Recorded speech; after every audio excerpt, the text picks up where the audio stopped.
So ang P4 error natin guys, pwedeng IPM. May sensor po yan dito sa loob. So ayan, nakadikit na siya. Hintayin natin siya lumamig. Ito po, madalas din po yan. Yan, 20K po yan. Ayan, ayos. May pangulam na guys. OJNR Air Conditioning laging andito. Init ng panahon, kaya naming talo. Yan guys, pwede na rito yung tropa natin. Galing pa ng bagong baryo. No? So sakto. Ito, pag ulan, meron tayong content. P4 error daw ang problema. So start tayo, no? Turo natin kung paano inaayos to.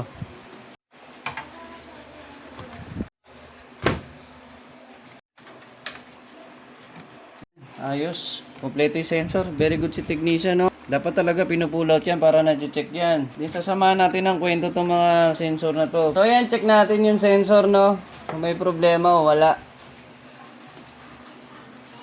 Ayan, dito tayo sa discharge sensor. Pula itim po yan. Pula itim. Yan. So good naman. Then yung sa ambient nya. Ayan. Then itong isa ring sensor. Oh, so okay siya, no? Importante talaga na pull out to. Minsan kasi nandito lang problema. So tanggalin natin, unscrew natin.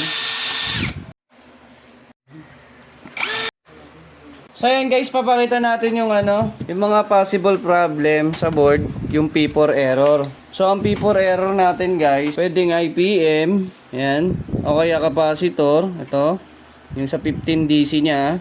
Then ito, no, yung input ng ating IPM. Dapat po itong tatlo na to, equal po yan, tatlo na yan. Pati sa, kahit sa resistance po, dapat po equal yan. Pati rin po sa IPM. No, then papakita kung paano chine-check yan. Guys, set tayo ng diode test. Pa-check po ng IPM, no, kung titignan nyo sa ilalim. Meron po yung UBW. Yung P po, it means positive. Ito po yung negative nya. Then kung makikita nyo po rito, TMP, T, thermistor tube po yan sa loob. May sensor po yan dito sa loob, inside the IPM.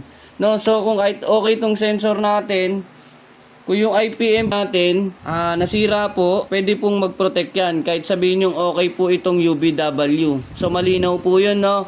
Dapat alam po natin yung laman ng IPM. At bigyan ko kayo ng sample po, no? So ito po yung sample natin ng IPM. Makikita nyo po sa ilalim niyan, nakalagay po FNA 41560 B2. Yan po yung isa-search nyo sa Google, tapos space, lagay nyo code nya, then space, datasheet. Makikita nyo po yung laman nito. Ang laman po nito, may mga transistor po sa loob yan. Then makikita nyo rin po kung saan pin po yung nakalagay rito na merong sensor. Tinitester po yun, no? Minsan yun po yung nag-change value. O kaya, minsan kaya nag-PP4, yung 5 volts po na supply dun sa dalawang paa na yan, eto, nawawala, missing. So, kailangan may 5 volts po yan, galing po dito. Para hindi po mag-trigger ng P4. Minsan, sira na yung sensor yan sa loob, kaya po nagti-trigger yung P4. No? So, marami pong possible. Meron pong section dito, P4 po yan. Then ito, minsan madalas nakukuha ko to P4 din yan. Ito po, madalas din po yan. Yan, 20K po yan. 2002. 20K po ang value niyan. Then yung P4 pang ito pa, kasama rin to sa P4 po. Ito. Kasi connected po yan, papunta dito. Ayan, papunta po dito yan. Yan yung na yan. Yung divider resistor na yan. Then papunta po dito yan. No? Sa amplifier IC nya. No, so doon lang po tayo magbe-base, no, dito lang. Hindi naman kailangan lumayo. No, minsan check din natin yung compressor, baka mamaya yung compressor natin may problema. No, so ganito, check na natin IPM. Medyo nalalayo na tayo. Ito po yung positive probe ko, yung kulay puti. Tapos ito po yung negative probe ko. Punta tayo ng positive. So ayan, kung makikita nyo yung value, lilipat ko ng bagya, punta tayo ng B. Ayan, same value po. Then yung isa din, same value din po. No, so punta tayo dito sa negative nya. Ayan, meron din po dapat. Then pag binaligtad po, yung ating tester, ito kasi yung positive, ito. Ayan. Pabaliktarin ko lang po, no. Dapat po yan, wala pong resistance yan. Hintayin natin mag-drain, normal lang po yan, nagre-reading siya. Ayan, OL. Ibig sabihin, walang contact. So, dito naman tayo sa B. No? Sineryoso ko na po para mas madali maintindihan, no. Tiyagain na lang natin yung video, wag tayong tamarin po. Ayan, so ayan. Wala pong contact lahat. So ngayon babaliktarin naman natin. Dito naman tayo pupunta sa negative po ng ating IPM. Ayan. 43. Ayan, medyo may pagkakaiba siya ng konti, pero konting difference lang naman. Pero mamomonitor naman natin yan sa ating 3-phase checker. Ito po, mamomonitor po natin yan kung mag-i-equal yan. Ayan, may reading. Ayan, may reading. Then yung last, hintayin natin mag-drain. Talaga nagbabuzzer po talaga yan. Okay, so hindi po siya sorted. Then gamitin naman natin yung, baliktarin din natin ulit. Dapat parehas-parehas pong wala yan. Hintayin natin mag-drain ulit. Ayan. So ito, yan, wala din. Wala din. Ayan, balik natin dito. Nakita, ayan, wala din. Okay. Guys, putulin natin to para masipat natin na maayos yung kanyang divider resistor. Ayan. Hindi ko po sinisira Yan, di ba? Kitang-kita. So ayan, makikita sa ating monitor, nakalagay po 1,100 ohms po 'yan. Kung nakikita ninyo yung divider resistor niya, ayan, 1,000 ang nakalagay. 100, ano lang po yan, 100 ohms lang po yan. Tapos yung 512, 5.1K po yan. Ito, 100 ohms, 5.1K. No, so kung makikita nyo yung mga sleeve niya, sleeve ng yung mga connection niya, yung iba dyan tumawid lang dito. Kaya may marireading kayo dyan na 0. No? So, dito tayo sa resistance. Ayan, resistance. Ilaw natin para makita na maigi. Punta tayo sa 100 ohms. Ayan, so napansin ko din dun sa kanyang divider resistor, medyo umido na rin, no? Pagka ganyan kasi pinapalitan ko diretso yan. Ayan, tayo natin, 100. Ayan, 100. Equal naman, so good po yun, no? So, yan yung sinasabi ko naka-series, 0. Dito naman, ang nababasa madalas, 2.3, no? May 2.3 dyan. Ayan, 2.3. Ibig sabihin, good yan. 2.3. Ayan, 100. Nahangin yung ating ating camera. Mahina yung bracket. Baka naman, di ba? O yan, 100. So, okay siya. Dito tayo sa ayan. 343. Ayan. So, 34K po yan. Add 30. So, 34K po yan, no? Then, ito, 2K. 2K dapat yan. Ayun, 1.5 na lang, no? Ano natin? Kalasin natin. Ito yung gagalawin natin kasi halos dikit-dikit siya, kung makikita mo sa camera. Ayan. Ito gamitin natin paste, no? Yan. Ano po, zero conductive, po ito, soldering paste. No? Zero conductive. Ibig sabihin, wala siyang resistance. So, safe siyang gamitin. No? Kasi pag ito ginamit mo, may conductive po ito. Pag itong ginamit mong paste, para dito, useless po yung trabaho natin dyan. Kaya kailangan ito gamitin nyo. Correction po yan, kasi pag ako nagturo, ayoko ng trying error tayo, no? Dahil lang dito, no? Kaya yung gawa natin, hindi naaayos dahil dito sa paste na to. Ano po yan? Based on my experience po yan, no? Hindi po ako madamot, sinasabi ko lang yung totoo. Huwag tayong gumamit nito pagdating dito, no? Ginagamit ko lang po ito, panlinis lang po ng ko, soldering tip. No, so ito lang gamitin natin. Chupin na muna siya. Mamaya ko siya kailangan. Natanggal natin, no? Pero okay, ito wag na to kasi okay naman siya. I-check ko siya. Equal naman siya. Itong isa, importante rin to. So ayan, nakadikit na siya. Hintayin natin siya lumamig. Then testerin natin siya, no? Para mas madali. Nakahang siya na ganyan. So ayan guys, tatanggalin natin yung resistor. No? So itong dalawa na to, naglo-lose contact lang siya dahil nag-uumido. Ayan, ano lang natin siya, hinangin lang natin siya ulit. And then itong na to, itong mga resistor na to, diretso palit na yan. So tanggalin na natin siya diretso. Good naman tong mga to, kaya lang syempre nag-uumido na. Ba't pa natin hayaan, no? Na matuluyan dun sa mismo nagpagawa. Syempre palit bago diretso. Sabi ko nga sa inyo, mura lang naman to, hindi naman kailangan tipirin. Ayan, tanggalin natin. No, sa una kong vlog, medyo may pagkakaiba tong vlog na to dahil yung dun sa una, may nag-change value talaga. Pero ito, mga goods naman siya, kaya lang nag-uumido siya. Mapapansin nyo, no? Ayan, no? Umido na, palit na yan. Tupi.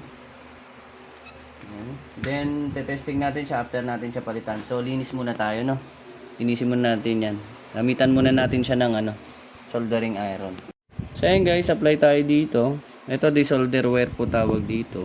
Ito ginagamit kong panlinis talaga. Lagyan natin ng paste para maganda at banayad ang ating paglilinis. Ayan, linis na malinis. Ito ulit, magandang klase ito. High quality solder. Ang isang rolyo po nito nasa 400 lang. No? Kaya. Maganda, isang latag lang. So, kuha tayo ng resistor. Ayan, 100 ohms po yan, 101. Kaya mag-apply tayo ng yung ating solder paste para maganda yung hagod.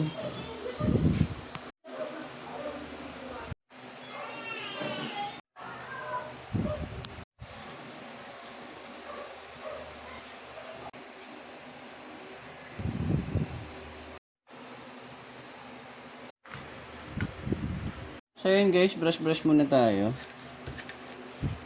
Hindi natin maaninag eh. O nga pala guys, no? Hindi po lahat, no? Dito ang issue. Kailangan pa rin natin siyang hanapin. No? Pwedeng sa capacitor, pwedeng sa diode. Depende, no? So dapat alam din natin mga voltahe niyan.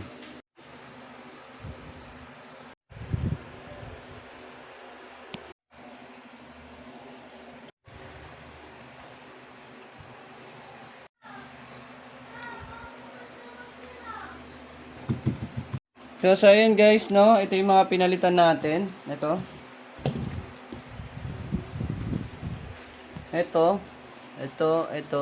Tsaka ito, reheat lang to. No? Goods pa naman siya. Kaya lang may nababasang 1.5 kanina rito. Dapat 2K. Kasi naglo-lose siya, no?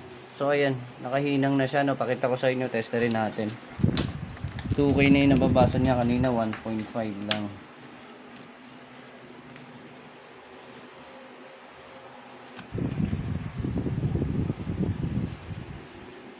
Ayan, no? 2K na siya. Okay. So, testing.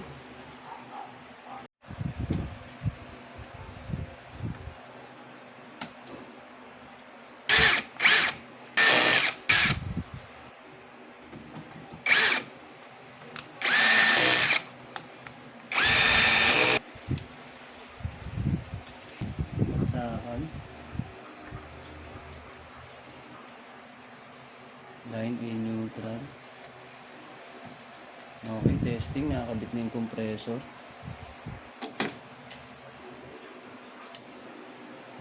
Yan, sa ngayon, normal blinking siya. Tayo natin mag-start.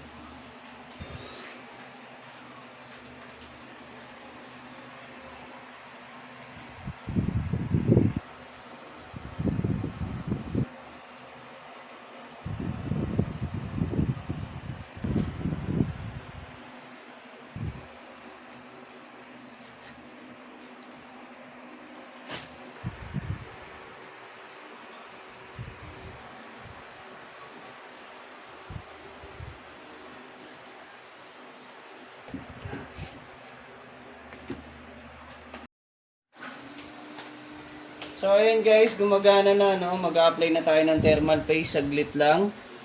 No? Kasi baka mag-overheat. Palitan natin ng bagong thermal paste. Ayan, parang maganda yung pahid. Ayan. Ito, huwag natin kalimutan, no? Huwag natin tatanggalin yan, no? Bawal mag ano yan, magdikit, dumikit sa heatsink yung ating ano, open kit kasi yan, no?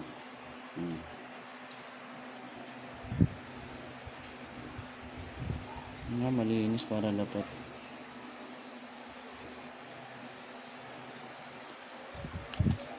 Ayan, pwede na.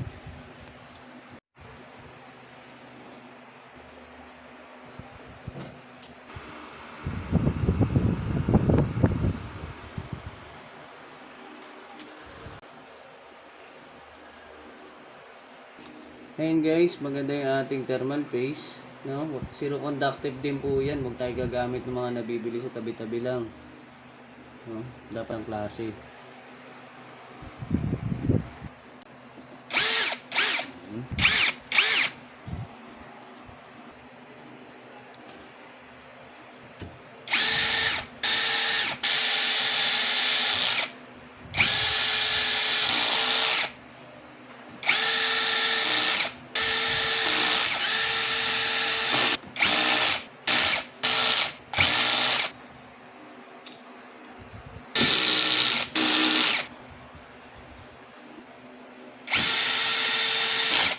Ayan guys, kakabit natin ulit, no?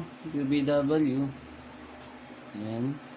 Para ma-testing din, monitor din ulit tayo doon sa ating UBW. Importante po yan. No? Bili na po kayo, mura lang naman po yan. Mas madali po trabaho. Sige, saksak natin.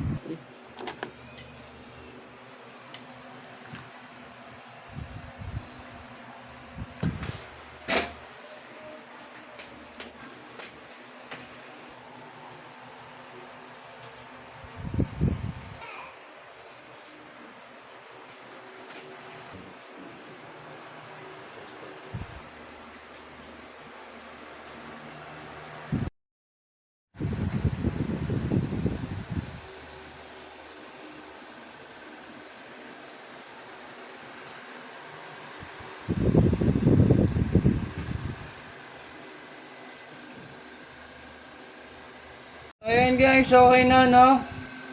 Ayos na. Working na, no? Ayan. Ayan, ayos. May pangulam na, guys. Ganda birit, oh.